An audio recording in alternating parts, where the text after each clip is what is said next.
The chains around Dr. Owen Reed's wrists made a soft clinking sound with each step.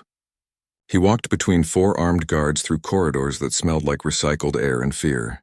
Nobody spoke. They didn't need to. Everyone knew where this walk ended. Station Blackhold earned its name honestly. The massive prison facility drifted in a region of space where no rescue ships would ever come looking. No sun warmed its metal walls. No planets orbited nearby. Just endless darkness and the worst beings the galaxy had ever produced, locked away where they could hurt no one else. Owen had treated hundreds of patients during his 12 years as a combat medic. He'd saved more lives than he could count. Politicians, soldiers, criminals, and civilians alike. His hands healed without asking questions about who deserved saving. That philosophy cost him everything 3 weeks ago, when he refused to let a young alien prisoner bleed out on an interrogation room floor. His commanding officer wanted information, wanted the prisoner to suffer until he talked. Owen saw a terrified kid holding his intestines in with shaking hands and made a choice. He sedated the prisoner, stopped the bleeding, and reported his superior for torture. 2 days later, Owen faced a closed military tribunal. No public trial, no media coverage, just a quick conviction for insubordination and aiding an enemy combatant. The death sentence came with a creative twist. They stopped at a massive airlock door marked with warnings in 17 languages. The senior guard, a Valorian with purple skin and too many teeth, input a code. The door hissed open, revealing a chamber large enough to park a transport ship inside. The far wall was transparent, showing the cell beyond. Owen's mouth went dry. The dragon inside was enormous. Scales the color of midnight covered a body built for violence. Wings that could probably span 100 feet stayed folded against his back. Claws like curved swords scraped against the metal floor when he shifted position. But the eyes caught Owen's attention most. Golden and intelligent, they tracked the guards' movements with an awareness that made Owen's military training scream warnings. "Meet Shade," the warden said, stepping into view. She was human, which somehow made this worse. Last of the Dracovians in captivity. Killed 347 people on Mining Colony 7. Burned them alive. Women, children, miners who never held a weapon. He's been here 5 years and we keep him alive because certain government officials want to study his species' resilience. Shade's lips pulled back, showing teeth designed to rip through armor plating. The warden ignored him. "Your sentence is 30 days inside that cell," she continued, looking at Owen with flat, bureaucratic disinterest. "No weapons, no communication devices, no protective gear. If you survive, you'll be released with a dishonorable discharge and never allowed to practice medicine again. If you don't survive, well, at least you'll have died doing what you apparently love, trying to preserve life, even worthless life." "The prisoner I saved was 17, Owen said quietly. "He was conscripted against his will. That's not an enemy combatant. That's a victim." "That's above my pay grade," the warden replied. "Stripped to basics. The medical kit stays. I find that amusing given what you're about to face." Owen removed his uniform jacket and boots, keeping only the simple clothes underneath. They let him keep his medical bag, probably because they thought it made the sentence more ironic. A healer dying with all his tools, unable to save himself. The inner airlock opened. Owen stepped through, and it sealed behind him with a finality that resonated in his chest. The cell was cold, 50 meters across, 20 meters high. No furniture except a waste disposal unit and a food dispensary. The walls were scarred with claw marks, some deep enough that Owen could fit his fist inside them. Shade hadn't moved. He remained in the far corner, partially hidden in shadows that seemed darker than they should be. Those golden eyes never blinked. Owen set his medical bag down and sat against the wall opposite the dragon. His heart hammered, but he controlled his breathing. Panic helped no one. He'd learned that truth during his first battlefield rotation, when a transport crash left him surrounded by screaming wounded and limited supplies. You assess, prioritize, and act. Emotion comes later. Minutes passed. Then an hour. Shade watched him like a cat studying a mouse. Owen watched back, using the time to observe. The dragon's left wing hung slightly lower than the right. His movements, though minimal, showed a hesitation when shifting weight to his rear left leg. The scales around his shoulder joint looked darker, possibly indicating old blood or infection beneath. "Why don't you run?" Shade's voice was deep enough to vibrate Owen's ribs. The dragon spoke in perfect Galactic Common, with an accent that suggested education. "Where would I run to?" Owen asked. "The cell is 50 meters across. You could reach me in 3 seconds if you wanted. Running would just make me die tired. You could beg. Most do. Would it change anything? Shade tilted his massive head, considering. No. Then I won't waste our time. The dragon made a sound that might have been amusement or hunger. Our time? Interesting choice of words. We're locked in here together, Owen said. That makes it our time whether either of us likes it or not. I'm going to kill you eventually. You understand that, correct? Maybe, Owen replied, surprising himself with his own calmness. But you haven't yet, and you've had plenty of opportunity. So either you're playing with your food or there's something else happening here. Shade moved forward slightly into better light. Owen fought the instinct to press back against the wall. The dragon's size up close was overwhelming. Each tooth was as long as Owen's hand. One casual swipe would end everything. I destroyed Mining Colony 7, Shade said. Do you know why? Your file said unprovoked aggression. My file is written by liars. The dragon's voice carried old anger, burning low and steady like coals. They were torturing Dracovian prisoners, taking them from frontier settlements, claiming they were dangerous, then experimenting on them. I found the facility beneath the mining operations. Found my people strapped to tables, conscious while your species cut them apart to see how we heal. Owen felt something cold settle in his stomach.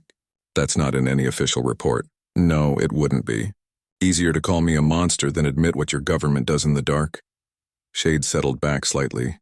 So tell me, healer, why are you here? What crime was so terrible they sent you to me? Owen met those golden eyes directly. I saved someone I was ordered to let die. A prisoner.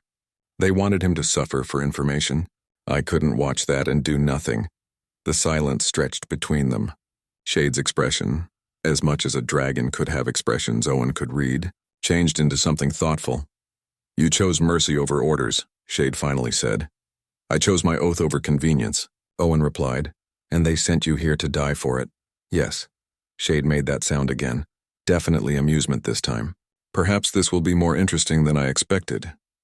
The dragon retreated to his corner, but something in the cell's atmosphere had shifted. Owen couldn't name it yet, but he was alive.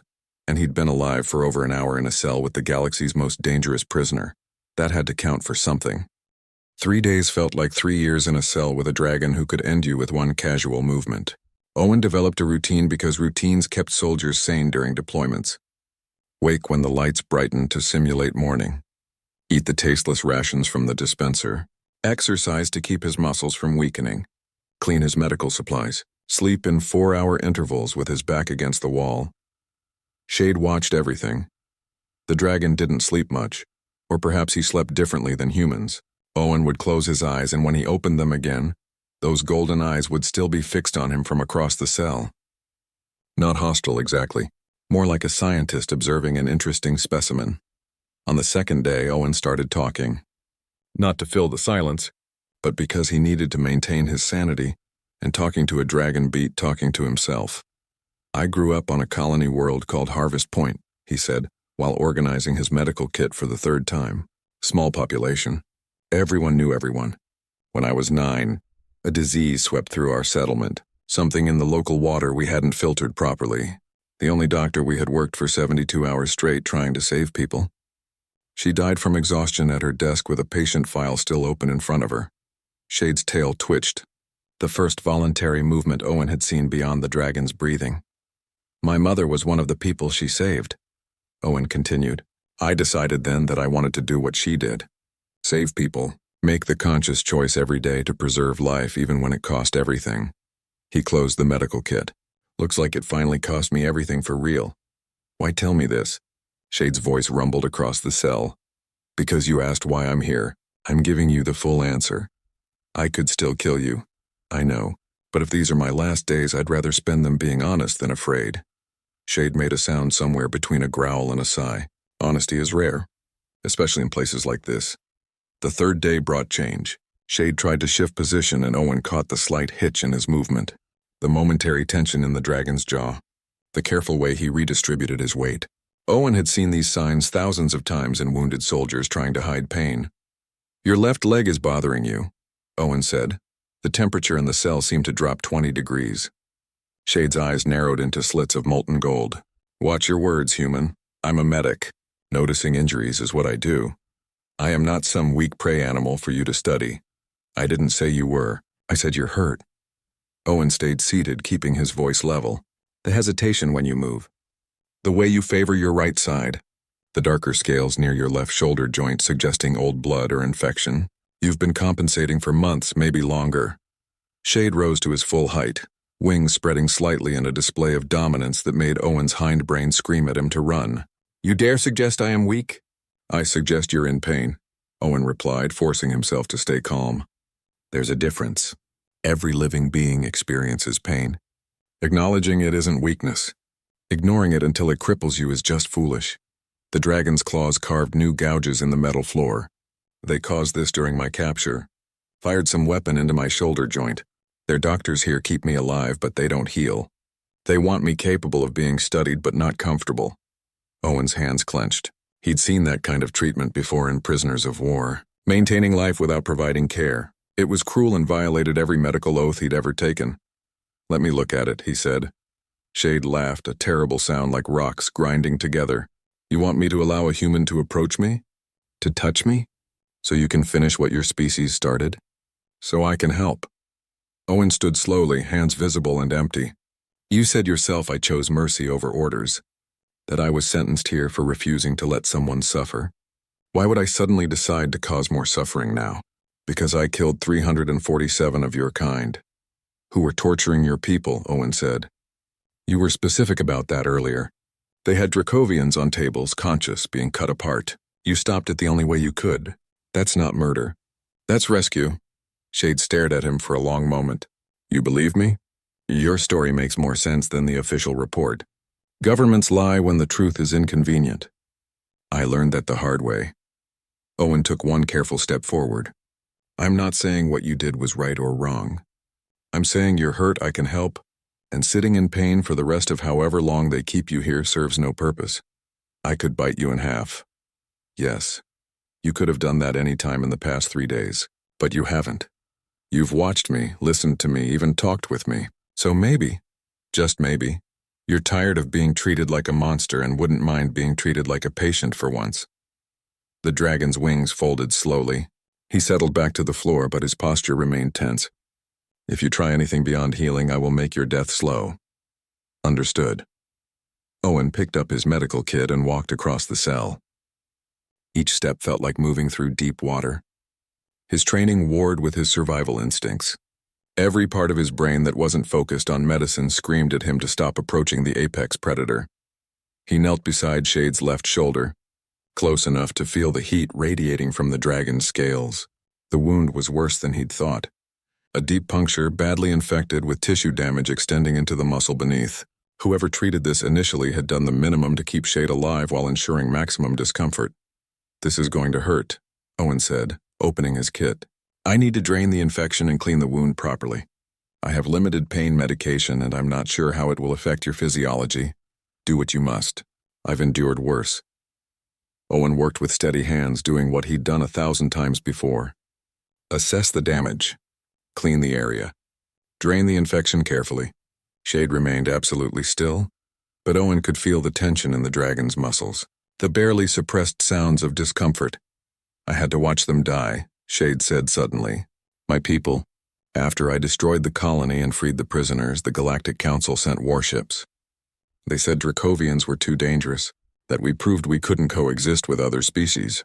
They hunted us across 3 sectors, shot us from the sky, killed children who'd never harmed anyone. Owen's hands never stopped working, but he listened. I was a healer too, Shade continued, voice thick with old grief. Among my kind, I tended wounds and sickness. I saved hundreds during the wars, and then I watched them burn while your ships fired into refugee groups. The galaxy calls me a monster for destroying one colony. What does that make them for destroying an entire species? It makes them the same thing, Owen said quietly. Murderers who write the history books so they look like heroes. He applied antiseptic and Shade hissed. I'm sorry. Almost done. Why do you apologize? You weren't there. Because you're in pain and I'm causing it even though it's necessary. That deserves acknowledgement. Shade turned his head to look at Owen with one golden eye. You are a strange human. I've been told that before. Owen finished cleaning the wound and applied what medications he had. The infection would take days to fully clear, and he'd need to change the dressing regularly. But it was a start. "Thank you," Shade said when Owen packed up his kit. Those 2 words, coming from a dragon who'd killed hundreds, somehow meant more than all the commendations Owen had received in his military career. He'd just treated the galaxy's most dangerous prisoner, and both of them were still alive. Maybe they'd stay that way a little longer. 2 weeks passed in the cell, and Owen changed Shade's dressing every day. The infection was clearing. The dragon moved with less pain, and something else changed too. They talked. Not small talk about weather or food. Real conversations about medicine, philosophy, and what it meant to choose healing in a galaxy that seemed to prefer violence. Shade taught Owen about Dracovian anatomy and their traditional healing methods. Owen shared human medical techniques and stories from his years treating battlefield casualties. "Your people use synthetic medications," Shade observed one evening while Owen cleaned the wound. "My kind relied on natural compounds from plants. Mixing them required precision. Too much of certain roots could stop a heart. Too little and the medicine did nothing. We use both," Owen replied. "Synthetic drugs for emergencies, natural remedies for long-term treatment. The best medicine combines knowledge from every source available." He applied fresh bandaging. "You could teach classes on this. There are physicians who'd give anything to learn from a Dracovian healer. There are no Dracovian healers left. Just me, and I'm locked in a cell waiting to die." Owen sat back looking at the dragon who'd become something close to a friend over these strange weeks. "Do you want to die?" "No," Shade admitted. "But wanting doesn't change reality. Even if I survive you, they'll keep me here until my body gives out or until some bureaucrat decides I'm more useful dead than alive. Then we need to change their minds." Shade's laugh was bitter. "With what power? You're a convicted criminal and I'm a war criminal. The galaxy doesn't listen to people like us." "Maybe not yet." Owen pressed the last bandage into place. "But things can shift. Truth has a way of surfacing eventually." In the control room 3 levels above, the warden watched the video feed with growing anger. This wasn't how the sentence was supposed to go. Owen should be dead. Shade should have torn him apart within days. Instead, they were cooperating, talking. The human was actively treating the dragon's injuries. Worse, some of the guards had started watching the feeds during breaks, commenting on how different Shade seemed when someone treated him like a person instead of a monster. How Owen's compassion was impressive. The story was spreading through the station like a virus, and the warden's superiors were asking uncomfortable questions. She'd received very specific orders when Owen was sent here.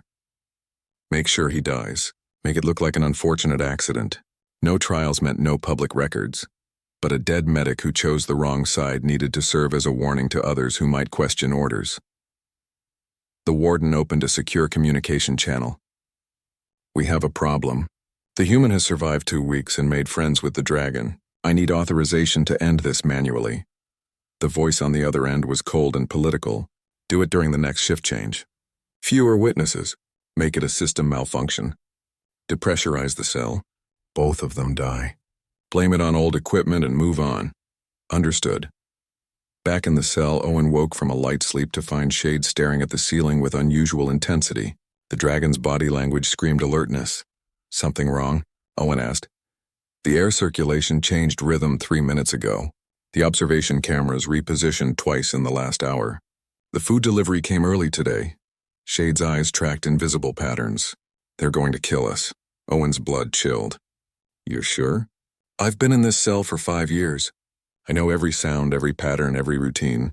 When things change, it means someone is planning something." The dragon looked at Owen. "They never intended for you to survive 30 days. You were sent here to die quietly. But you didn't die, and now we're a problem. How long do we have?" "Hours, maybe less." Shade shifted position, testing his mobility. Thanks to Owen's treatment, he moved better than he had in months. "Your people built this cell to hold me, but they built it assuming I'd be injured and weak. I'm stronger now." Owen stood and examined the walls, thick reinforced metal designed to withstand a dragon's strength. But near the floor, where the wall met the corner, there were maintenance panels. "Access points for repair crews. There," he pointed. "If you can tear through the panel, we might reach the maintenance corridor." "And then what?" "We're on a prison station in deep space. Where do we run?" "I don't know yet. But I'd rather die trying to escape than wait for them to suffocate us." Owen grabbed his medical kit. Can you do it? Breakthrough? Shade approached the wall, examining the panel. His claws, sharp as manufactured blades, traced the seams. It will make noise. They'll know immediately. They're going to kill us anyway. At least this way we have a chance. The dragon nodded slowly. You saved my life, healer. Treated me with dignity when no one else would. I won't let you die here. Before Owen could respond, warning klaxons blared. Red lights flashed throughout the cell. The air vents hissed and Owen felt the pressure change. They were venting the atmosphere. Now, he shouted. Shade slammed his claws into the maintenance panel. Metal shrieked and tore. The dragon's renewed strength, combined with rage at being targeted again, gave him power he'd lacked before Owen's treatment. The panel ripped away, revealing a narrow corridor beyond. Owen squeezed through first, his smaller size an advantage. Shade followed, scraping scales on the tight passage but pushing forward with determination. Behind them, the cell's atmosphere continued venting into space. Another minute and they would have been unconscious. 2 minutes and they'd be dead. They emerged into a maintenance corridor lit by emergency lighting. Alarms echoed from every direction. Owen oriented himself based on the station schematics he'd memorized during his intake processing. All prisoners studied escape routes even when escape seemed impossible. Docking bay is 3 levels down, he said. If we can reach a ship before they lock down everything, they'll have guards. Armed guards with weapons designed to kill things like me. Then we better move fast. They ran through corridors that twisted like a maze. Shade's bulk made stealth impossible, but speed compensated. They encountered 2 guards who took one look at the dragon and fled rather than engage. The third guard was braver or more foolish. She raised a plasma rifle. Don't, Owen stepped in front of Shade. Please, we're not trying to hurt anyone. They're trying to kill us illegally. The guard's finger hesitated on the trigger. She was young, maybe fresh from training. Her eyes darted between Owen and the dragon. I've been watching the feeds, she said quietly. Everyone has. You saved him. He didn't kill you. She lowered the rifle slightly. Docking Bay 3. There's a small transport being refueled. Code is 7749. Why are you helping us? Because I joined station security to uphold justice, not murder prisoners for convenience. She stepped aside. Go before I change my mind or someone else comes. They ran. Down 3 levels, through corridors emptying as lockdown protocols evacuated non-essential personnel. The docking bay doors loomed ahead and beyond them sat their only chance at survival. But between them and freedom stood the warden with a dozen armed guards. And behind the warden, Owen saw something worse. News drones. Camera feeds. The evacuation had brought media ships close enough to pick up signals. This confrontation wouldn't be quiet or hidden. Whatever happened next, the galaxy was watching. Owen and Shade stopped at the entrance to the docking bay. The warden stood flanked by armed guards, their weapons aimed and ready. But the news drones hovering behind security barriers changed everything. Red recording lights blinked like accusatory eyes. Whatever happened here would broadcast across multiple systems within minutes. The warden's face was stone. Stand down. Both of you. Return to the cell and this will be classified as an attempted escape. Nothing more. An attempted escape from being murdered, Owen said loudly, projecting his voice toward the cameras. You ordered our cell depressurized. We have minutes of air left before we would have died. That's not standard protocol. That's execution. Murmurs rippled through the assembled guards. Several shifted uncomfortably. The warden's jaw tightened. You're a convicted criminal making desperate accusations. I'm a combat medic who was sentenced to death for saving a life, Owen countered. The same thing you people claim to uphold, justice, and now you're trying to kill me quietly, because my survival is inconvenient. One of the news drones moved closer. A reporter's voice crackled over its speaker. Dr. Reed, this is Patricia Grant from Galactic News Network. Can you confirm your cell was deliberately depressurized? Yes, the atmosphere venting wasn't a malfunction. It was deliberate murder dressed up as system failure. That's defamation, the warden snapped. You have no proof. The maintenance logs will show who authorized the vent sequence, Shade's voice rumbled across the bay. Every guard tensed, weapons tracking to the dragon, and the timing, minutes after your shift change when fewer witnesses were present. Convenient. The dragon speaks. Patricia Grant's drone moved even closer. Sir, what's your name? I am Shade, last prisoner of the Dracovian people. I have been held here for 5 years under conditions that violate every galactic agreement on prisoner treatment. He's a mass murderer, the warden interjected. Killed hundreds on Mining Colony 7. Don't let him manipulate you with lies. I destroyed Mining Colony 7, Shade agreed. After discovering they were torturing Dracovian prisoners in hidden facilities beneath the mining operations, taking my people from frontier settlements claiming we were dangerous, then experimenting on us, cutting us apart while we were conscious to study how we heal. I found 17 of my kind strapped to tables, some of them children. So yes, I burned that colony, and I would do it again. The silence that followed was deafening. Guards looked at each other. The news drones recorded everything. Patricia Grant's voice was carefully neutral. That's not in any official report about the Mining Colony 7 incident. Because the truth was inconvenient, Owen said. Just like my truth is inconvenient. I refused to let a teenage prisoner die during interrogation. My commanding officer wanted information through torture. I chose my medical oath over orders, so they sent me here to die quietly where no one would ask questions. These are serious accusations. Another reporter's voice joined the feed. Warden, do you have a response? The warden's hand moved to her communication device. Security, shut down all external transmissions. Clear this bay immediately. Don't. The guard who'd helped them earlier stepped forward. She removed her helmet, facing the cameras directly. My name is Riley Chen. I'm a security officer here. I've been watching the feeds of Dr. Reed and Shade for 2 weeks. The doctor treated the dragon's infected wound. They talked. They became friends. This morning I saw orders to depressurize their cell during shift change. It wasn't a malfunction. It was murder. Other guards began removing their helmets. More voices joined Riley's. I saw the orders too. The warden met with military officials 3 times this week. We were told to report the deaths as accidental. The warden's facade cracked. You're all relieved of duty. Effective immediately. You can't relieve all of us, Riley said. And you can't stop the broadcast. Multiple networks are carrying this live now. The whole galaxy is watching. Patricia Grant's drone moved between the warden and her targets. Warden, did you order the execution of Dr. Reed and Shade? I'm not answering questions from the media. Then let me ask a different question. Another voice boomed across the docking bay. A military transport had docked without anyone noticing, and a woman in Admiral's insignia walked down its ramp.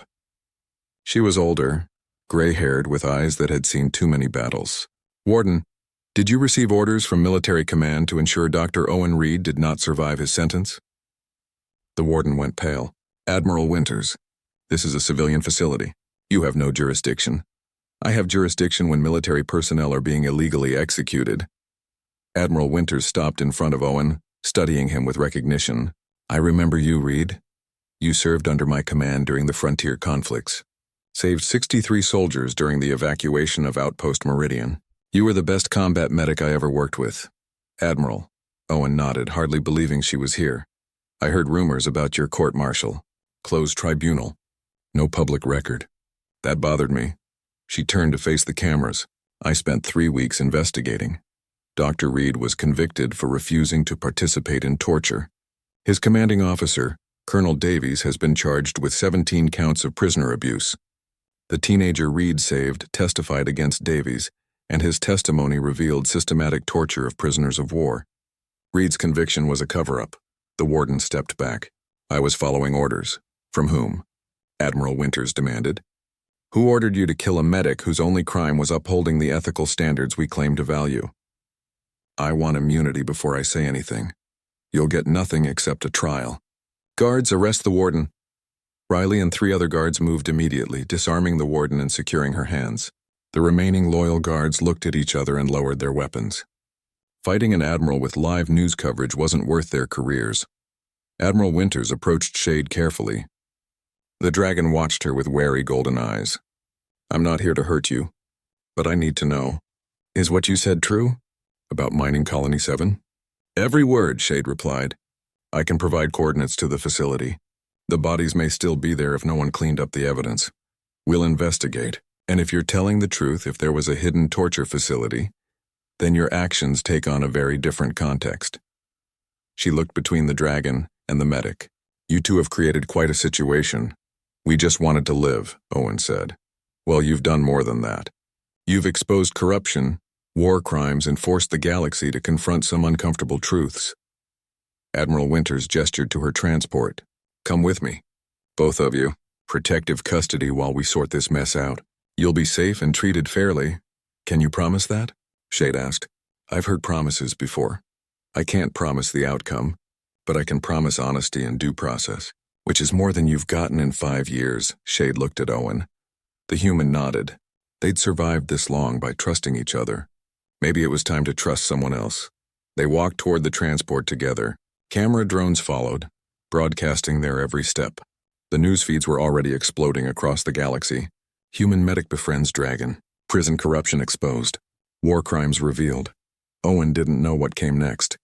But for the first time since his conviction, he felt something close to hope. And beside him, Shade's golden eyes held the same fragile feeling. They weren't free yet, but they were alive together, and the truth was finally coming out. Sometimes that was enough. Admiral Winters' ship felt wrong after weeks in a cell. Too much space. Too many people moving around. Owen sat in the medical bay while a doctor checked his vital signs and muttered about malnutrition and stress.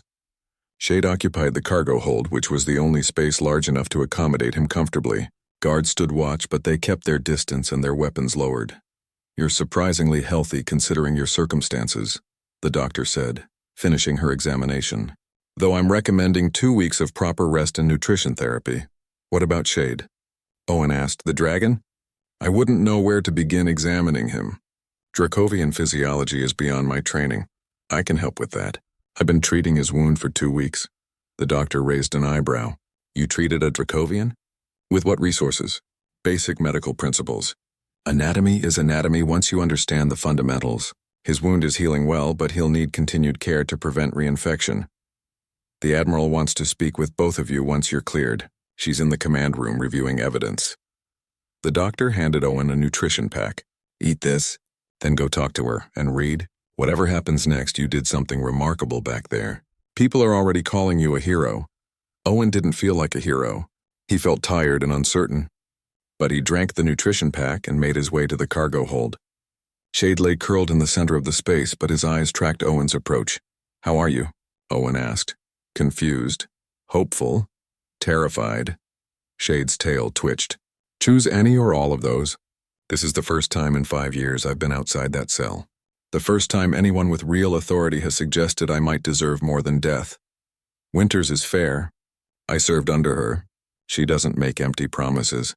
But she can't control what happens. The Galactic Council will want me dead regardless of why I destroyed that colony. I'm a symbol of Dracovian resistance. Evidence that my people fought back. They'll never allow me to live freely. Owen sat down near the dragon, close enough to show trust but respecting his space. Maybe not.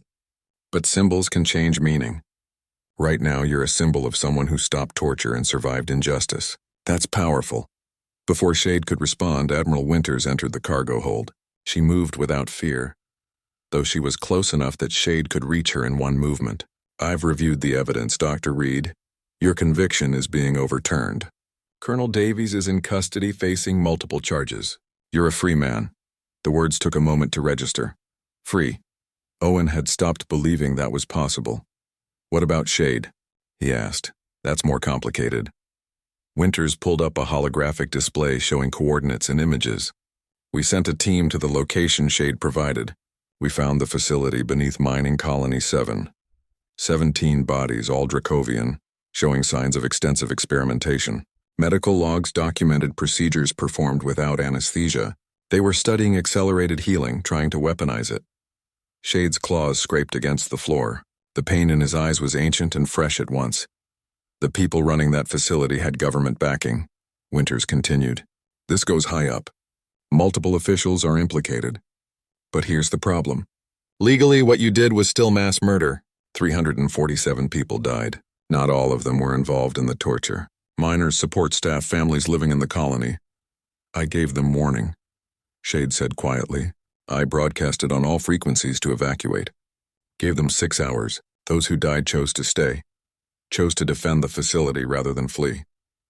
That's your testimony. But there's no record of any warning. The communications were likely scrubbed from official records. Of course they were. Shade's voice carried bitter acceptance. So despite the evidence, I'm still a murderer. In the eyes of current law, yes. But laws can be challenged. Public opinion matters. The news coverage of you and Dr. Reed has spread across 70 systems. People are asking questions about how we treat prisoners, about what we're willing to excuse when it's done in the name of security. Owen leaned forward. What are you suggesting? A trial. A real one, public and transparent, with proper legal representation. Let the galaxy hear all the evidence and make an informed decision. Winters looked at Shade directly. It's a risk.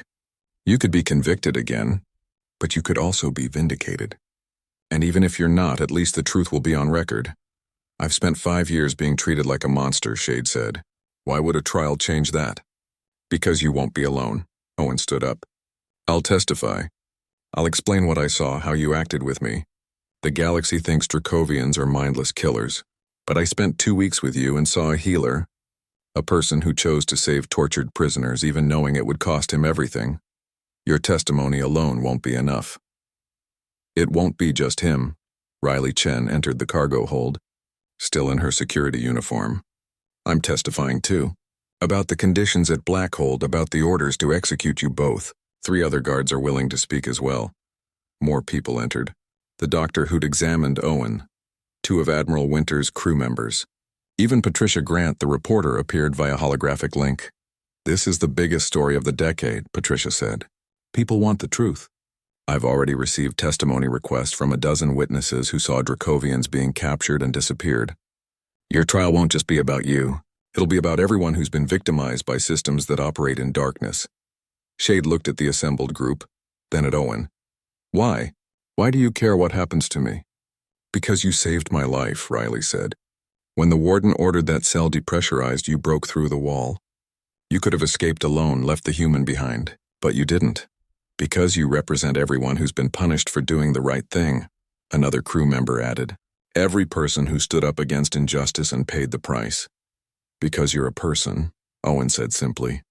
And persons deserve justice, not vengeance dressed up as law. Shade was silent for a long moment. Then he slowly nodded. I'll stand trial. I'll tell the truth about what happened and accept the consequences. Good, Admiral Winter said, because the trial starts in 2 weeks. The Galactic Council is convening a special tribunal. They're feeling pressure from public opinion, and they want to resolve this quickly. Can we win? Owen asked. I don't know, but we can try.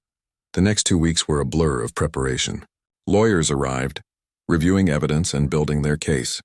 Owen spent hours giving testimony, explaining every detail of his time with Shade. The dragon did the same, recounting the horrors he'd witnessed and the decision that led him to destroy Mining Colony 7. News coverage continued non-stop. Opinion was divided. Some called Shade a hero who stopped torture. Others called him a mass murderer who deserved execution regardless of his motives. Debates raged across every media platform. Owen and Shade stayed together throughout the preparation. They'd survived a cell designed to kill them. They'd exposed corruption.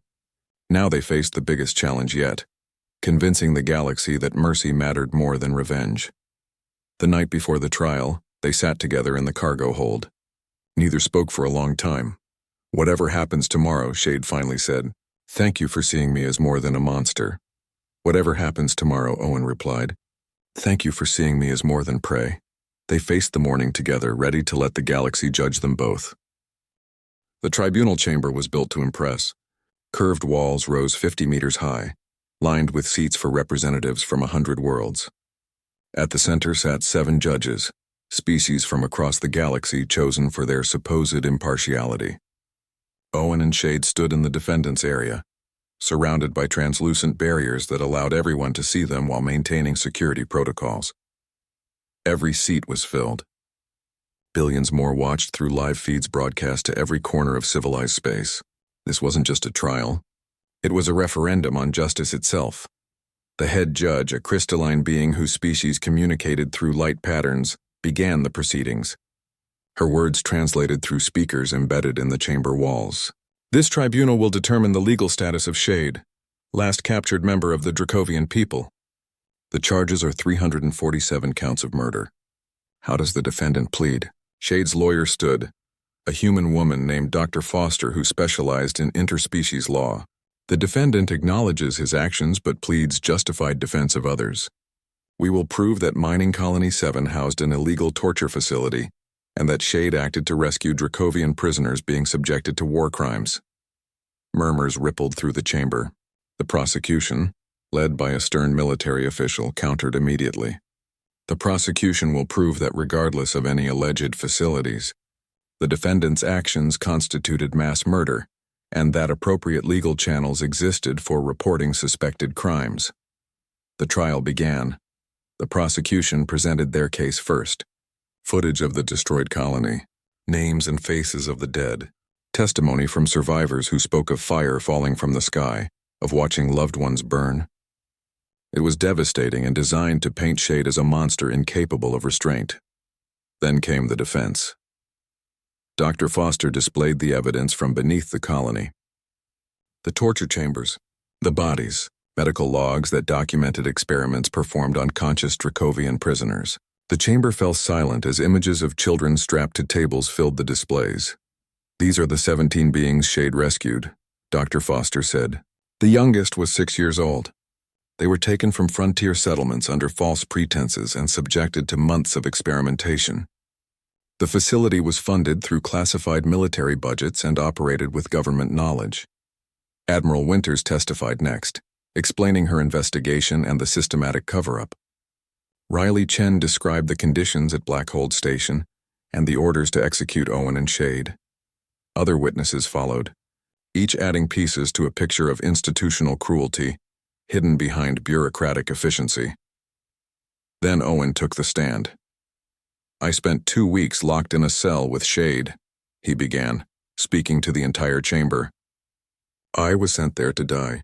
I was told I'd be torn apart by a mindless monster.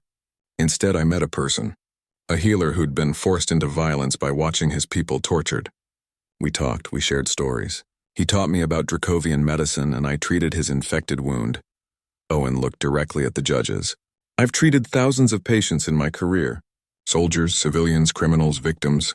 I can tell you with absolute certainty that Shade is not a monster. He's someone who made an impossible choice in an impossible situation. He chose to save children being tortured over following laws that would have let that torture continue. The prosecution cross-examined aggressively.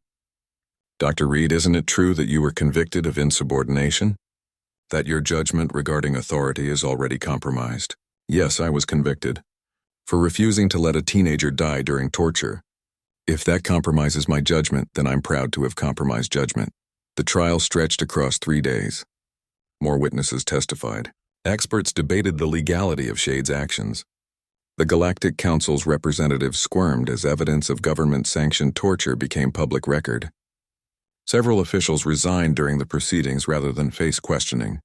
On the final day, Shade himself testified. I was a healer before the wars, he told the tribunal, his voice carrying across the chamber. I took an oath similar to Dr. Reed's, to preserve life, to ease suffering. When I found that facility beneath the colony, I saw children strapped to tables. I heard them screaming. I recognized 2 of them from a settlement I'd visited years before. His golden eyes swept across the judges. I gave warning. 6 hours. I broadcast on every frequency to evacuate. I said what I'd found and why the colony would be destroyed. Most people left. Those who stayed were guards, administrators, and people who chose to defend the facility rather than condemn it. I did not target innocent lives. I targeted those complicit in torture. You appointed yourself judge and executioner, the prosecution argued. I appointed myself rescuer. Your legal channels had failed. Those children had been there for months. Reports had been filed and ignored. How many more would have suffered while I waited for authorities who were funding the torture to investigate themselves? The chamber erupted in debate. Judges called for order. The arguments raged for hours. Finally, the head judge called for closing statements. The prosecution demanded conviction, arguing that vigilante justice could not be tolerated regardless of motive. The defense argued that existing laws had been corrupted and that Shade's actions, while extreme, prevented ongoing atrocities. The judges deliberated for 6 hours while the galaxy waited. Owen and Shade stood together, not speaking, just present. Whatever came next, they'd faced it honestly. The judges returned. This tribunal has reached a decision, the head judge announced. On the charges of murder, we find the defendant guilty of 47 counts and not guilty of 300 counts.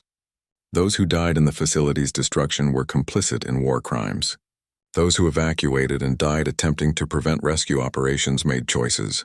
However, 47 individuals in the colony were genuinely unaware of the facility and died in the destruction. For those deaths, the defendant bears responsibility. Shade's expression didn't change, but Owen felt his friend's tension. However, the judge continued, in light of the circumstances and the systematic failures of legal authority, this tribunal sentences Shade to time served plus 10 years of supervised community service and medical roles. He will work to heal rather than harm, demonstrating that Dracovians can contribute positively to galactic society. The chamber exploded into noise. Some cheered. Others protested. The judges called for order. Additionally, the head judge said when silence returned, this tribunal recommends complete review of prisoner treatment protocols and investigation of all classified detention facilities. The evidence presented reveals systematic abuse that cannot be tolerated. Owen looked at Shade. The dragon's eyes were bright with something that might have been tears. You're free, Owen said quietly. We're free, Shade corrected. 6 months later, Owen and Shade opened a clinic on Frontier Station Meridian. The location was strategic, placed where multiple species mixed and medical care was scarce. They treated anyone who came through their doors without asking about species background or ability to pay. Word spread quickly. The human medic and Dracovian healer who'd exposed corruption now worked together to heal the wounded. Former soldiers sought them out. Refugees, civilians from a dozen worlds. Each patient was treated with the same care and dignity. Owen was suturing a laceration on a young alien's arm when the door chimed.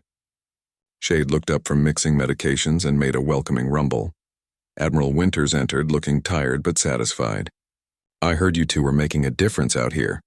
We're trying, Owen said, finishing the suture. How's the investigation going? 23 illegal detention facilities found so far.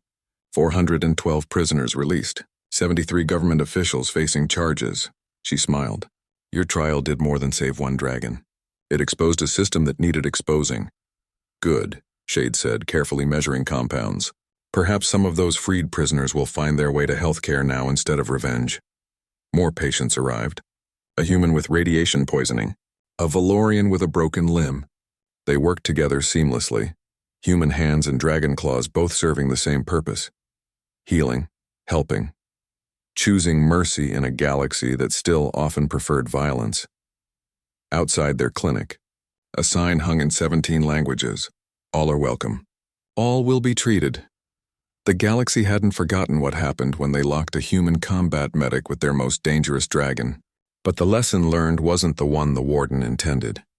They'd learned that compassion was stronger than hatred, that choosing life over authority could change systems, that a human and a dragon working together could do more good than either could do alone.